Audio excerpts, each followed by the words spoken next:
Madam Secretary, Mr. Administrator, and friends of United Seamen Service, thank you for joining us today. About 13 months ago, we all gathered in New York City for the annual AOTOS dinner and presentation. We enjoyed time with friends. We talked about our accomplishments in 2019. We presented the AOTOS Awards, and we're looking forward to an exciting 2020. Unfortunately, the world changed early in the year.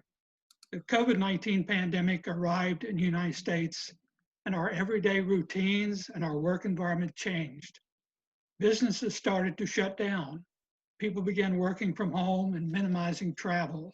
Yet, life had to go on. Essential businesses continued to operate.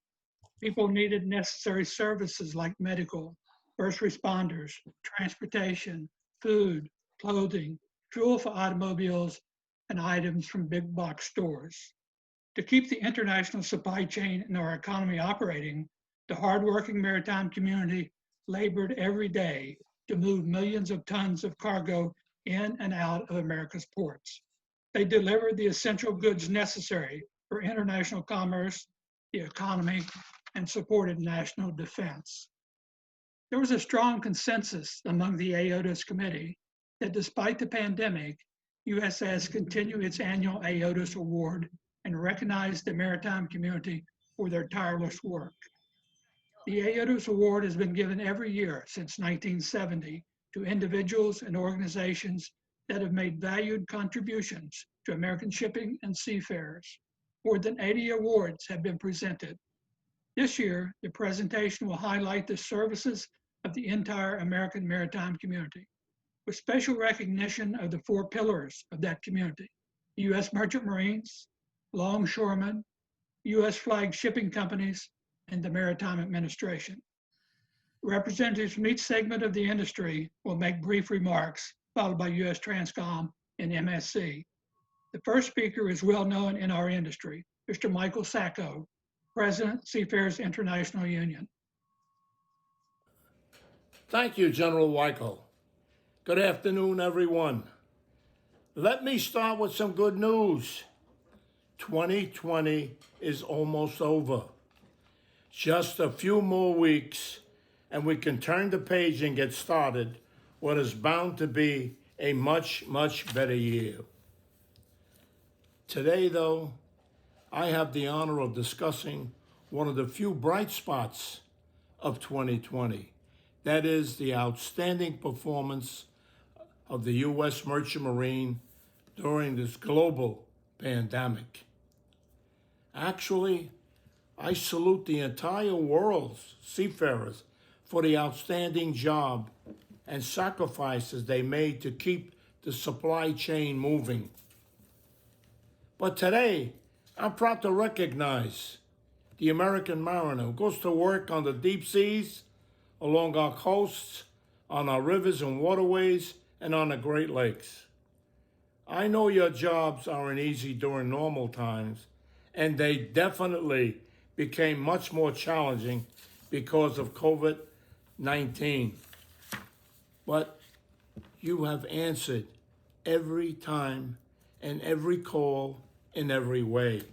You have lived up to your role as federally designated essential workers, a definition that's been true for centuries. You've kept commercial cargo moving, and you've still continued to support our troops. You stepped up for not one, but two turbo activations this past summer, drills that are important to our nation's strategic planners.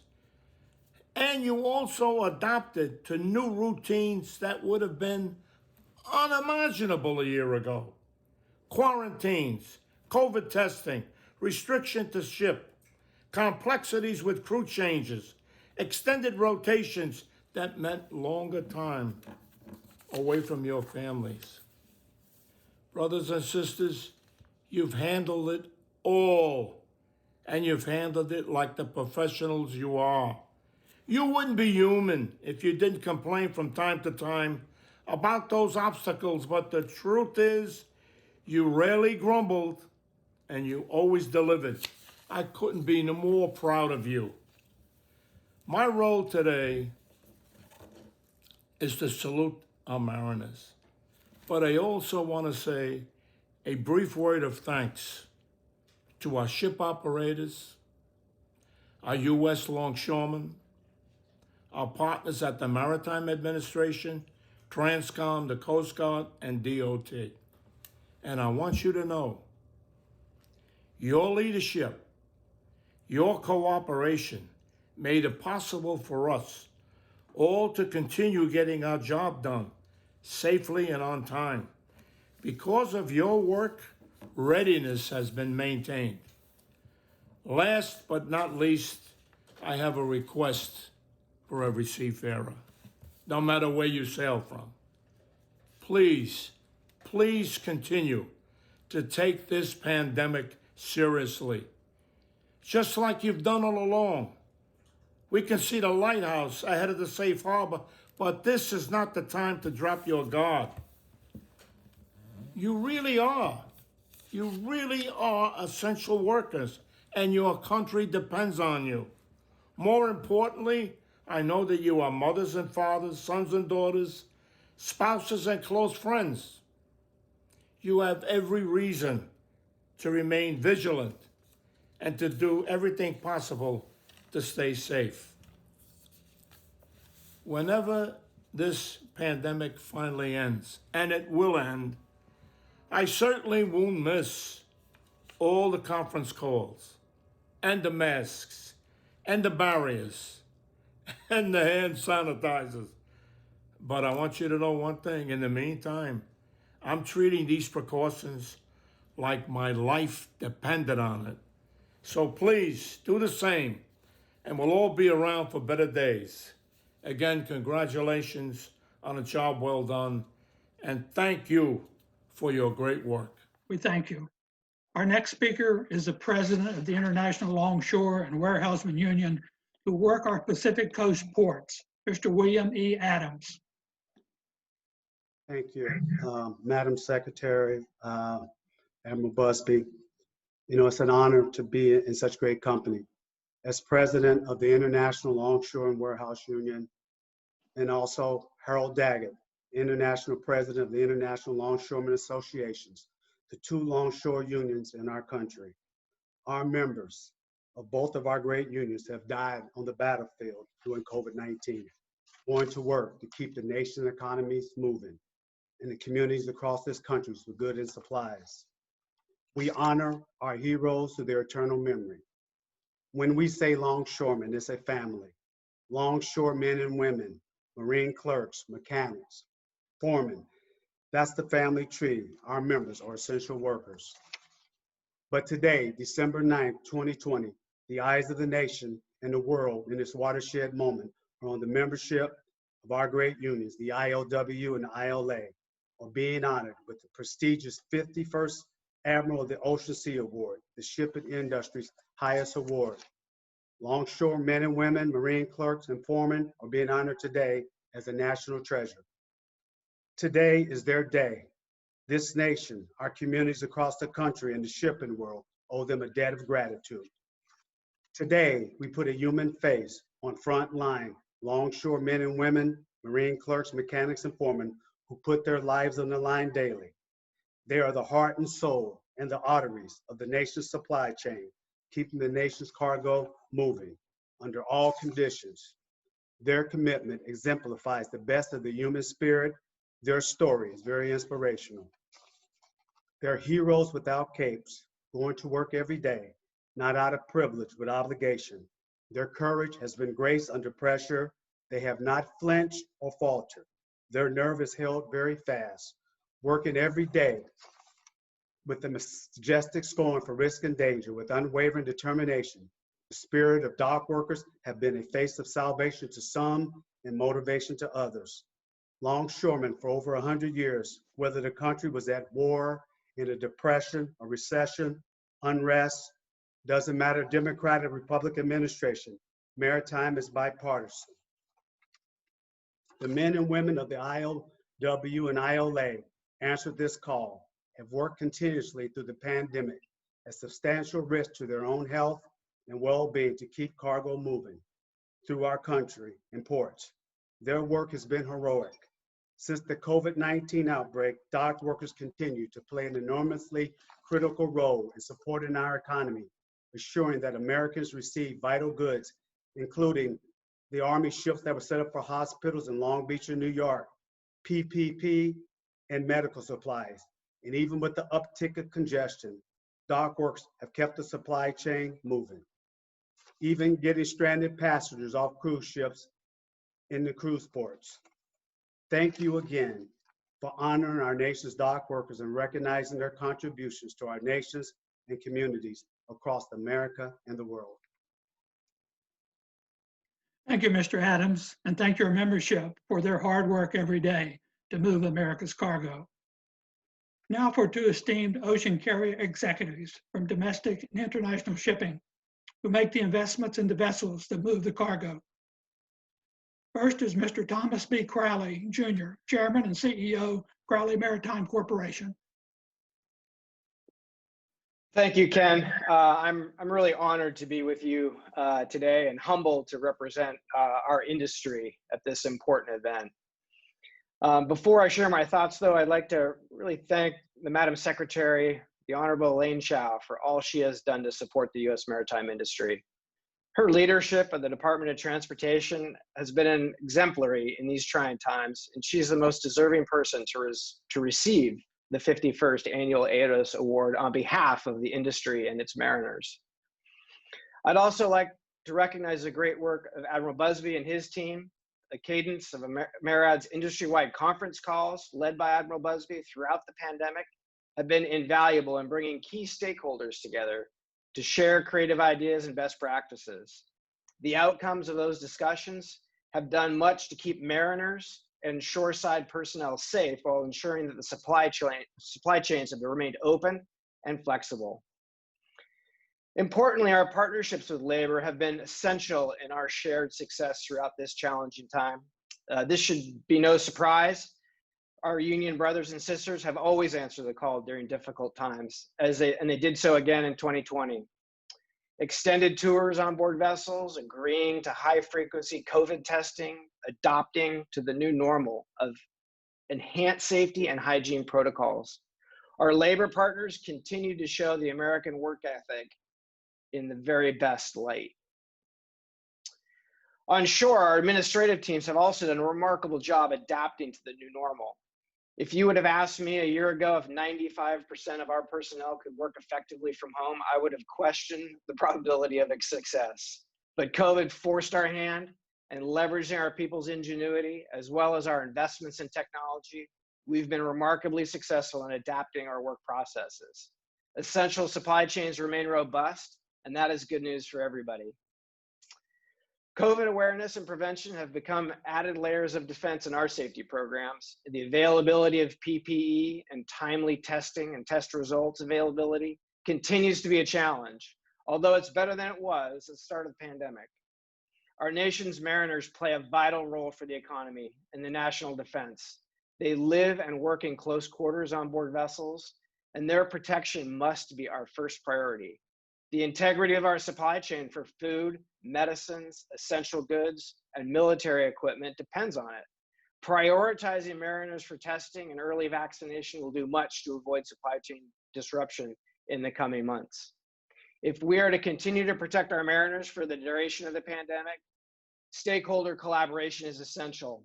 After too many challenging months when it comes to mariner safety, we should all recognize that we're better together than any one of us could ever be working alone. To our mariners, Secretary Chao, Admiral Buzby, and the stakeholders in our industry, thank you for all that you do. I'd like to turn the chair over to Bill Woodhour from Maersk Lines Limited. Thank you, Tom.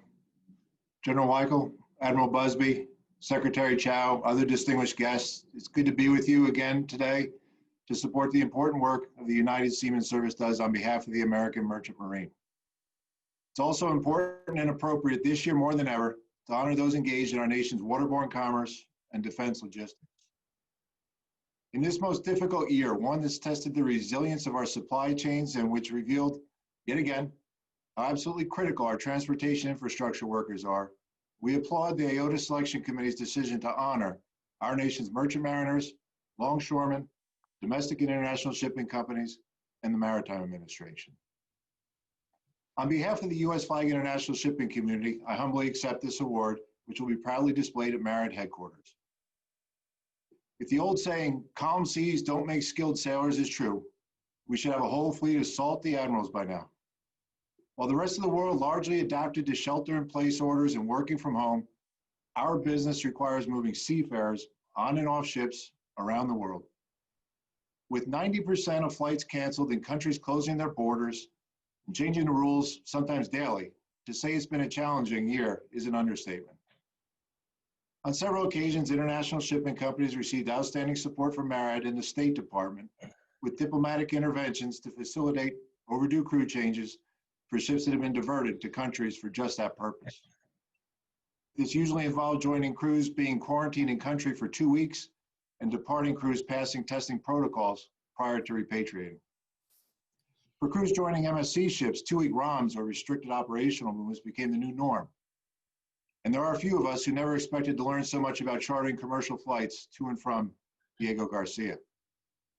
Throughout this long year, every decision and action has been taken with the safety and health of our people being the top priority.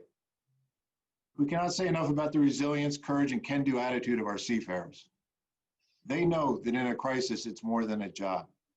They know that the ships are carrying the food, medicines, PPE, energy, and thousands of other things needed for people struggling, not just with the virus, but with large swaths of the economy shut down. The ships and the mariners of the Maritime Security Program fleet also continue to get the job done, providing 24/7 readiness to Transcom without interruption through the pandemic.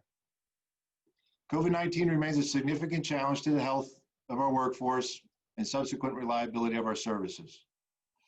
Calm waters or rough seas, the international carriers are committed to doing everything possible to keep our seafarers healthy, our supply chains open, in an effort to help beat this pandemic. It's truly an honor to represent the international shipping community in accepting this award, and I thank you. General Weichel, I yield back for the introduction of the next speaker. Okay, Tom, Bill, thank you very much for providing the vessels and the resources to enable our commerce to move around the world. Next, we will have video comments from General Stephen R. Lyons, U.S. Army, Commander, U.S. Transportation Command, and Rear Admiral Michael A. Wettlaufer, United States Navy, Commander, Military Sealift Command. It's great to join you virtually, and I want to take a moment to acknowledge the hard work, tenacity, and patriotism of the entire American maritime community. Today's recipients of the maritime industry's most prestigious award. I also want to recognize the United Seamen Service, which has remained for 78 years a tireless advocate for seafarers and their families. A special thanks to Secretary Chao, Administrator Buzby, Mike Sacco and other labor leaders, Ed Morgan, and the leaders of the U.S. flag shipping companies for their leadership over many years. It's fitting that the Secretary of Transportation, Elaine Chao, accept the 2020 AOTOS Award on behalf of the maritime community. Secretary Chao is a true champion of the maritime industry and understands its importance to national security. This audience knows the rich history of the U.S. Merchant Marine and their substantial contributions to our national survival. When our nation goes to war, so does the maritime industry. Today, as in the past, the Defense Department relies on U.S. flag vessels, global trade routes, and expert mariners to comprise a naval auxiliary in times of crisis. At U.S. Transcom, our success is inextricably linked to a high-performing sealift industry. Now, 2020 has been a year none of us will forget, given the COVID-19 pandemic. But born out of the many challenges of COVID-19 came resilience, determination, and enhanced teamwork, focused on new ways to ensure the mission never fails. Neither the maritime industry nor Transcom has the luxury to stop movement or to take a knee. And I want to take this opportunity to thank our industry partners, our merchant mariners, and a host of other agencies for working closely with Transcom over the last 8 months. Together, we figured out how to continue the mission and protect our people. A special shout out to Vice Admiral D. Mewborn for investing countless hours to ensure all stakeholders had an equal voice while repeatedly finding solutions to very complex problem sets. Let me close by wishing you all good health. U.S. Transcom is proud of our relationship with the sealift industry. This year, 2020, epitomized our motto, together we will deliver. Good afternoon. Thank you, General Weichel, and thanks to the United Seamen Service for hosting this event and for all you do to support merchant mariners around the world. Thank you, Secretary Chao and Administrator Buzby, for including Military Sealift Command in this program. While I was looking forward to attending AOTOS in the banquet in New York this year, the global coronavirus pandemic imposed risk on us all that eliminated that option. Like you, I remain hopeful that our national efforts to counter COVID-19 will produce near-term solutions and improve conditions globally in 2021.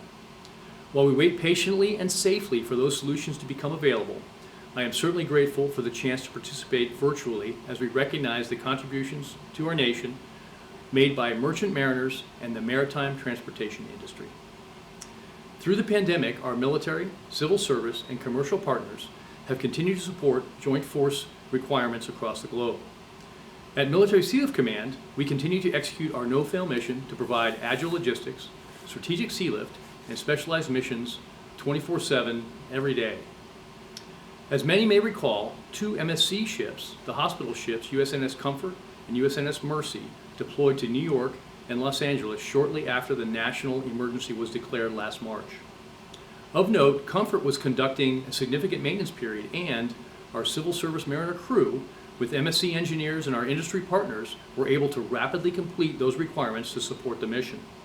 In only a few days, naval medical capability, supplies, and other mission support was on board and made ready to receive patients, apply medical resources, and push teams ashore to assist medical staffs in local hospitals.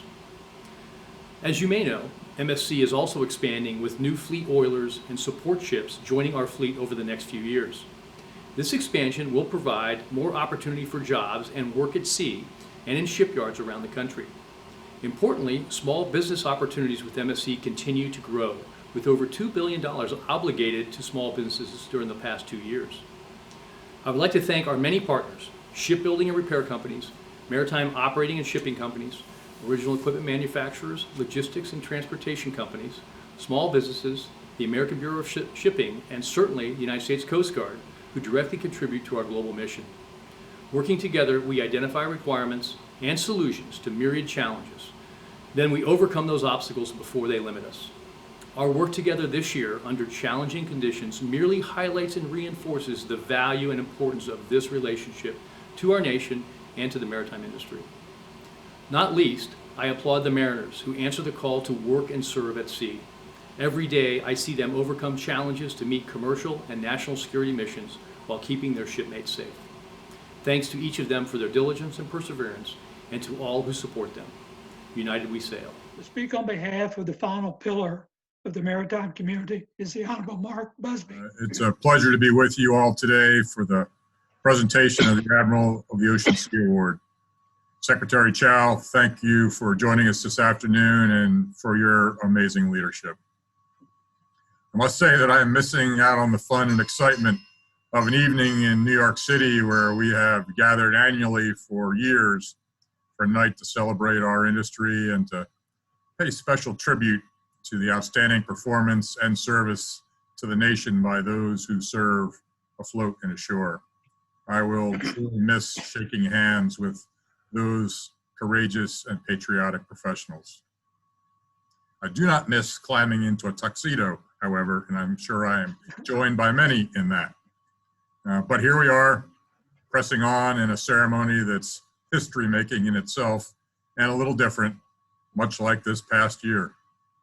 But it's appropriate that we honor all the men and women of the U.S. Maritime Ministry for keeping their cargoes moving during this global pandemic.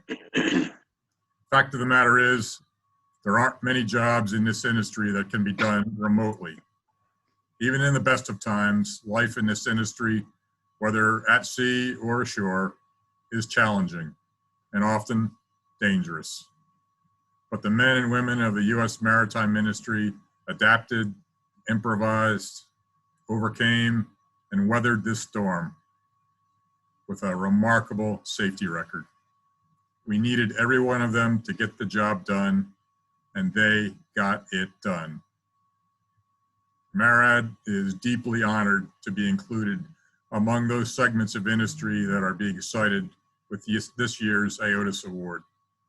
I think the United Seamen Service got it exactly right when they identified all members of the maritime team, seafarers, ship operators, longshore labor on the piers, and even us at MARAD, who work together, as I would argue, like no other transportation mode to keep the goods flowing and also maintain our national strategic readiness posture. This is a special industry. So in closing, I'll just say this. The maritime industry was tested, and the men and women of maritime industry delivered, as they always have, in peace and war. Thank you very much. General Weichel, back to you, sir. Thank you, Admiral. It is my honor to present the AOTOS Award to the maritime community. Accepting the award is the Honorable Elaine Chao, U.S. Secretary of Transportation. This is Secretary Chao's second cabinet position.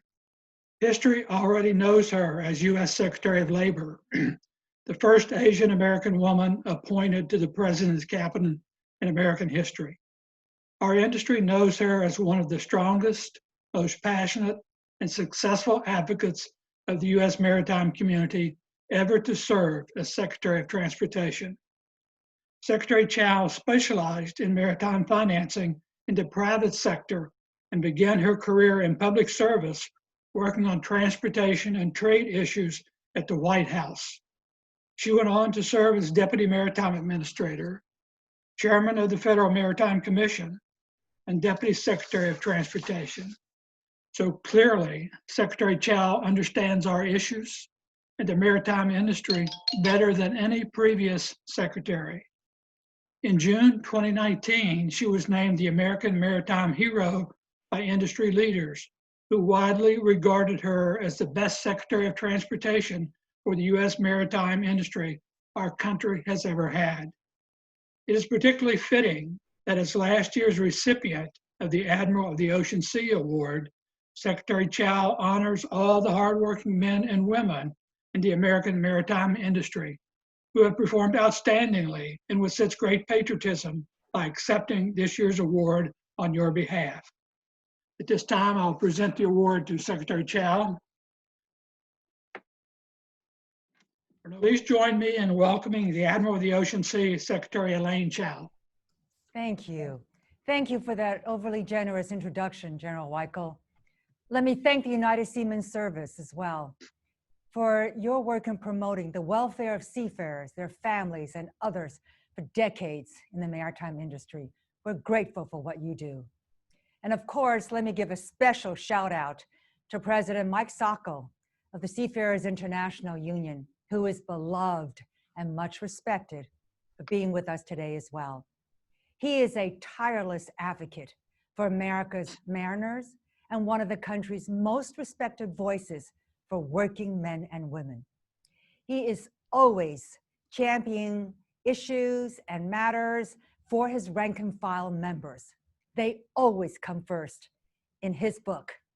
And I have learned a great deal about leadership from watching how President Sacco takes care of his members.